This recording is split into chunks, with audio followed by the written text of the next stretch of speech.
notre identité institutionnelle, je vous le disais à l'instant, est attaquée, mais notre identité est aussi malmenée dans notre existence même, en tant que peuple, inscrit dans une histoire et dépositaire d'un héritage millénaire et fabuleux. Nos adversaires ne savent tirer exploiter que des épisodes partiels et évidemment traités de façon partiale dans notre histoire, qu'ils prennent soin d'apprendre telle qu'elle à nos petits Français dans les écoles. Je crois qu'ils cherchent à nous dégoûter de nous-mêmes. En effet, je vois difficilement comment nous pouvons avoir envie de défendre ce peuple et cette identité si cette identité résonne uniquement à nos oreilles comme synonyme de collaboration ou comme synonyme de colonisation. Eh bien, je vous dis, la France ne se résume pas à cela. Et je crois que la ville de Saint-Malo, à elle seule, contient de quoi nous rendre extrêmement fiers. Cette ville emblématique des corsaires et de la flibuste française, le plus célèbre, Gilles, évidemment tu as anticipé, Surcouf, natif de la cité, qui a mené une guerre impitoyable à la flotte anglaise sur toutes les mers du globe pendant la Révolution et l'Empire. Et à ce moment-là, je devais vous citer la phrase que Gilles m'a volée juste à l'instant, comme je lui ai volé la phrase de Chateaubriand pendant la conférence de presse. Nous sommes donc quittes, Gilles, lors de cette soirée. Mais il est temps maintenant de nous faire respecter. Ça fait 30 ans qu'ils nous volent notre identité, 30 ans qu'ils nous volent notre souveraineté, 30 ans qu'ils nous volent notre fierté et qu'ils attaquent nos repères. J'ai encore un exemple extrêmement récent, qui est passé d'ailleurs totalement inaperçu dans la loi Macron, mais qui est assez symbolique de leur volonté de faire table rase du passé. C'est la suppression, dans les dom-toms français, des jours fériés chrétiens, au nom d'une laïcité hors sol et mal comprise. Et je dois dire que je m'inquiète un petit peu aussi de l'absence de réaction, ou si faible réaction, des évêques français qui s'en félicitent presque d'ailleurs, comme si cela n'était pas les prémices évidemment de leur vie en métropole.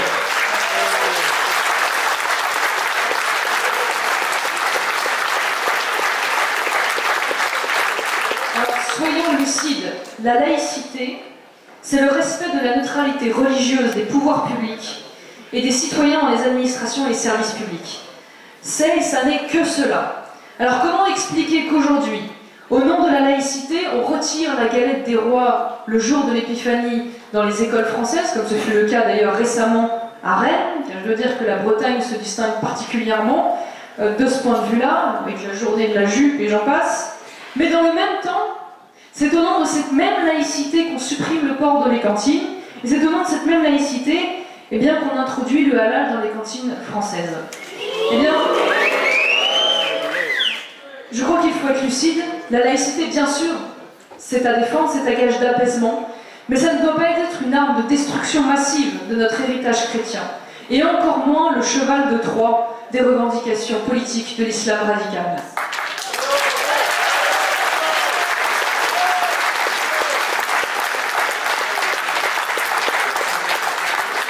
Nous n'avons pas à rougir, nous sommes ce que nous sommes un pays de culture gréco-latine, nous sommes un pays de confession et de culture chrétienne, et je crois que vouloir épurer un pays de toutes ses références, de toutes ses racines chrétiennes, c'est totalement absurde. Alors demain, au nom de cette laïcité hors sol, faudra-t-il débaptiser la ville de Saint-Malo au prétexte que celle-ci heurte la neutralité laïque, comme ce fut le cas sous la Terreur, car notre pays a déjà connu de tels extrémistes. Alors je le dis, je l'affirme, n'en déplaise à M. Mélenchon, la France n'est pas née en 1789.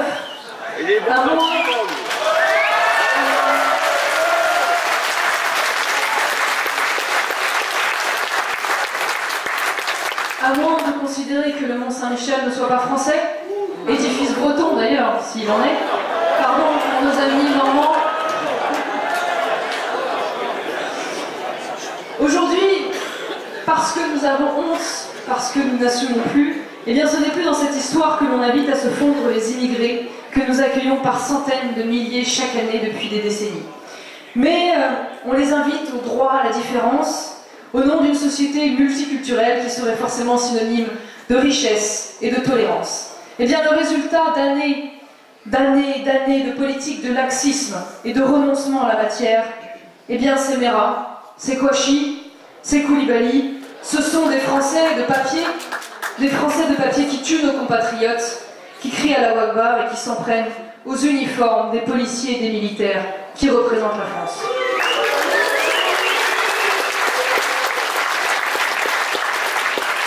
c'est parce que nous avons eu trop longtemps honte de nous-mêmes que nous avons fabriqué ces monstres. Et je le crois, il est temps maintenant de dire stop et de faire respecter l'adage « à Rome, fais comme les Romains ».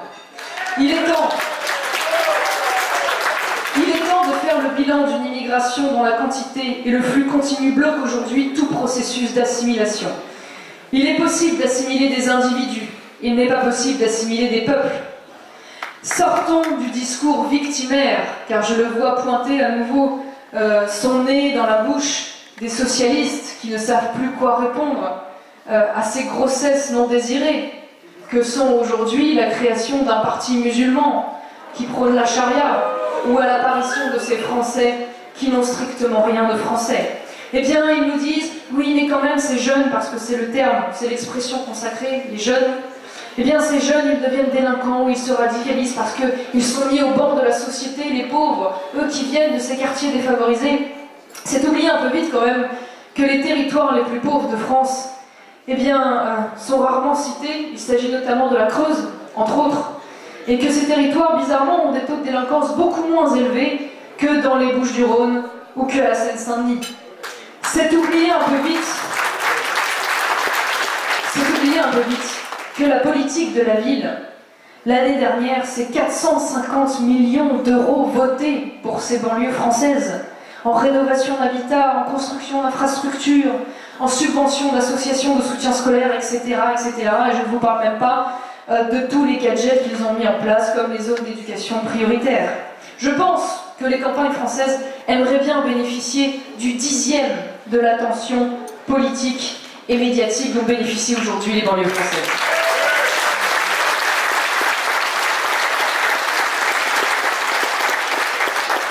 La vérité, c'est que les plus grandes souffrances sont muettes, et les campagnes françaises sont muettes.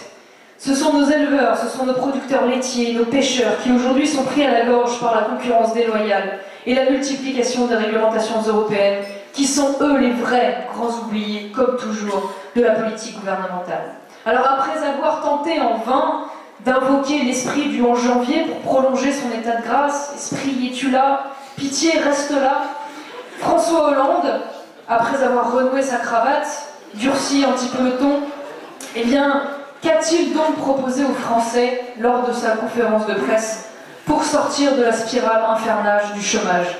Pas un mot, pas un mot sur la politique de l'emploi qu'il compte mener lors de sa dernière conférence de presse. Mais en revanche, la création de l'annonce des référents laïcité dans les écoles et de la réserve citoyenne. Alors parlons-en, il vaut mieux en rire qu'en pleurer. Monsieur François Hollande, la laïcité ne se récite pas sur les bancs de l'école, elle s'impose. Et elle s'impose sans concession si l'on veut qu'elle vive dans notre pays.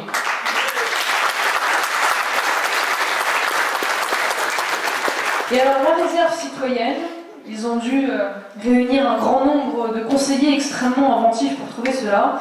C'est censé être la réponse, vous savez, à la disparition du service militaire français, qui avait le mérite de brasser pendant quelques mois des Français de tous les horizons, de toutes les confessions religieuses, de tous les territoires, quelques mois sous, on va dire, l'autorité militaire, et permettait ainsi de créer un véritable sentiment d'appartenance à une communauté nationale. Eh bien, pour remplacer cela, ils ont trouvé le système d'une espèce de réserve basée sur le volontariat et le bénévolat au sein de différents services publics et notamment l'éducation nationale. Alors je ne sais pas si vous imaginez, la cible étant bien sûr les jeunes de banlieue qui sont donc mis au banc de la société et qui devraient en conséquence être brassés au sein de la communauté nationale. Mais est-ce que vous imaginez vraiment les frères Kouachi aller gentiment s'engager de façon volontaire comme réservistes bénévoles quelques heures par mois dans l'éducation nationale? Voilà. Je veux bien faire du mauvais esprit, mais à un moment donné, il faut quand même être un tout petit peu sérieux. Alors j'oubliais aussi, parmi les grandes annonces, suite aux attentats, rien évidemment sur la remise en cause de l'espace Schengen, rien sur le contrôle des financements étrangers des filières islamistes sur les territoires par un certain nombre de pays étrangers, rien sur la politique pénale pour sortir du laxisme, puisqu'on voit que ces profils sont souvent des délinquants multirécidivistes, rien pour limiter l'immigration, mais en revanche, un grand plan de lutte contre le racisme. Alors, au cas où vous auriez eu un doute, parce qu'on ne sait jamais, c'est pas un grand plan de lutte contre le racisme anti-français. Bien que ce soit d'ailleurs précisément cela dont il s'agit. Mais l'objectif, c'est de vous faire culpabiliser. Une fois de plus, il faut criminaliser vos inquiétudes, car vous risqueriez quand même à un moment donné de faire le lien, complètement délirant, il faut bien dire, entre, pourquoi pas, immigration incontrôlée, développement de l'islamisme sur le territoire français, apparition du terrorisme. Alors au cas où vous pourriez éventuellement faire ce lien, eh bien il faut immédiatement bloquer ce raisonnement, il faut criminaliser ce raisonnement, et donc il faut vous culpabiliser. C'est-à-dire que c'est vous qui êtes attaqué dans votre pays, mais c'est vous qu'il faut rééduquer à travers un grand plan de lutte contre le racisme. Alors,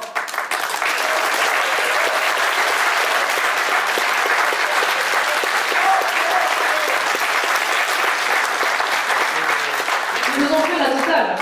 Ils ont mis les petits plats dans les grands. Une grande bolée de l'immigration est une chance pour la France. Une galette assaisonnée de vivre ensemble et de pas d'amalgame. Et enfin, une bouchée de Queen Yaman où je suis Charlie. Et là, vous serez un hôte parfaitement apte à venir vous rendre à la table du Parti Socialiste et même de l'UMP.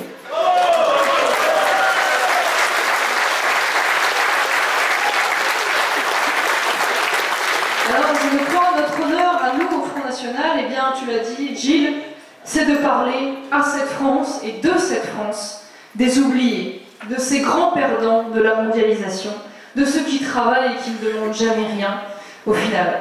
En remettant en cause une politique économique qui bénéficie aux grandes entreprises multinationales, championnes de l'optimisation sociale et fiscale, qui sont les riches copains, certes, du pouvoir, mais représentent en France des intérêts minoritaires. Eux, ils ont intérêt à voir une immigration massive à bas niveau socio-professionnel venir gonfler les rangs du chômage, parce que ça tire à la baisse sur les salaires.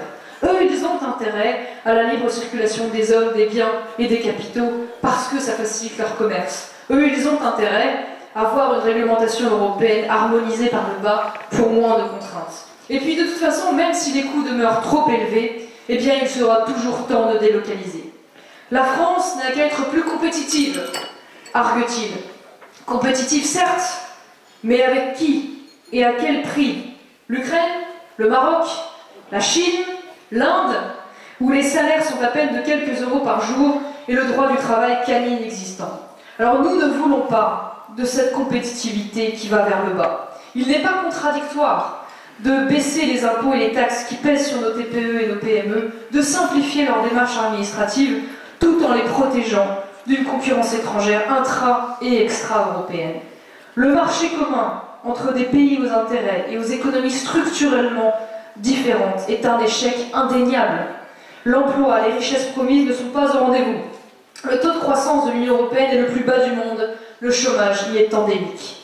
Et comme si cela ne leur suffisait pas, les socialistes, main dans la main avec l'UMP, sont en train de négocier dans votre dos, et tu l'as rappelé, Gilles, le Breton, un grand traité de libre-échange avec les États-Unis. Un traité ayant pour vocation de faire trembler les barrières tarifaires et non tarifaires.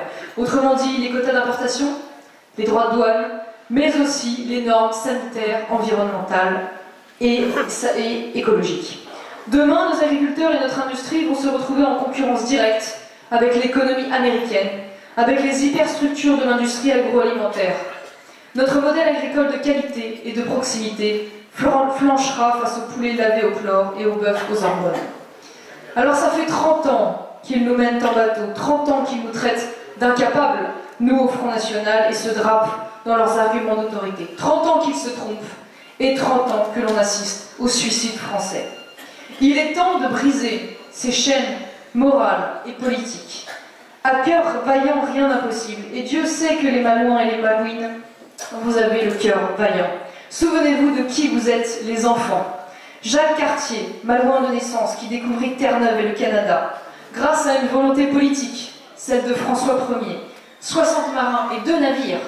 Près de 5 siècles après ces expéditions, on parle toujours le français de l'autre côté de l'Atlantique.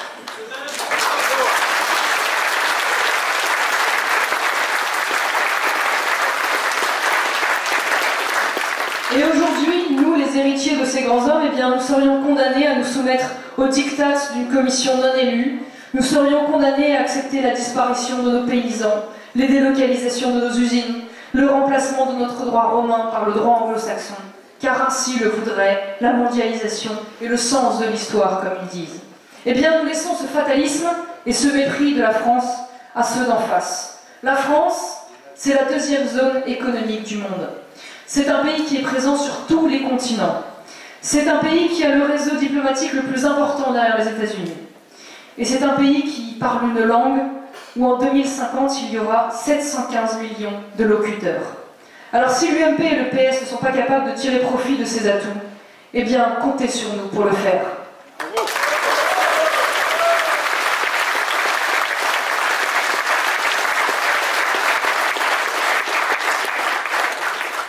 Je crois que dans cette belle histoire du redressement français que nous sommes en train d'amorcer, la Bretagne a un rôle particulier à jouer. Je ne le dis pas uniquement parce que mes aïeux reposent en terre bretonne, je le crois parce qu'il y a chez vous un potentiel immense de progression. Nous, dans le Vaucluse, maintenant, on stagne, on rame, on est quasiment arrivé au maximum de ce qui est possible de faire. Mais vous, vous avez tout à construire. Et c'est par la Bretagne, demain, que nous pourrons, entre autres, faire basculer la France. C'est par l'Ouest, plus généralement.